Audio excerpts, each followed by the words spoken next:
species, us humans have been remarkably successful in adapting to our own surroundings, and we've given a great deal of thought to adapting our environment to suit our needs.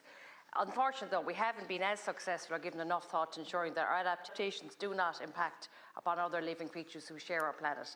Human activity, whether thoughtless or deliberate, has had a catastrophic impact upon many other life forms living wild alongside us.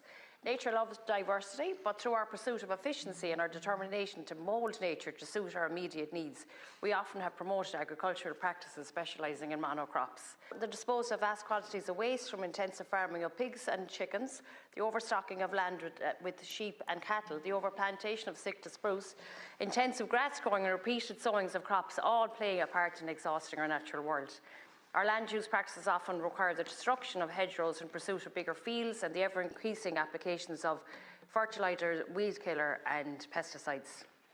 And as a result, though, because of this, we've been much more poor levels of biodiversity than we once enjoyed, and the health and resilience of remaining species is compromised also from this.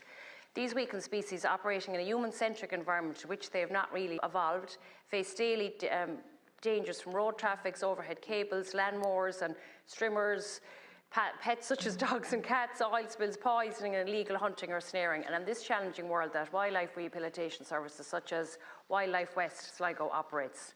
Call to the scenes of poisonings, incidents and accidents, services like Wildlife West observe, assess and do whatever they can to mitigate or remove the birds and animals from danger and where necessary, bringing them back to the centre for assessment and rehabilitation. Hedgehogs, barn owls, foxes, ducks and swans are amongst those helped this year by the team at Wildlife West. Long-term investment is made also through outreach programmes and education visits to schools and colleges by Wildlife Rehabilitation Services, and it's through the education of our children and young people and their families that we all learn how best to protect nature, and that means that I suppose the reliance on organisations like Wildlife Rehabilitation Services will be reduced.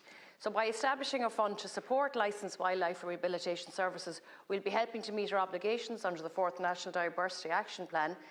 And I'm very proud to be supporting this. I suppose biodiversity loss and climate loss are interlinked, and I'm very proud to be standing here with my comrade to be supporting this. Go Margaret.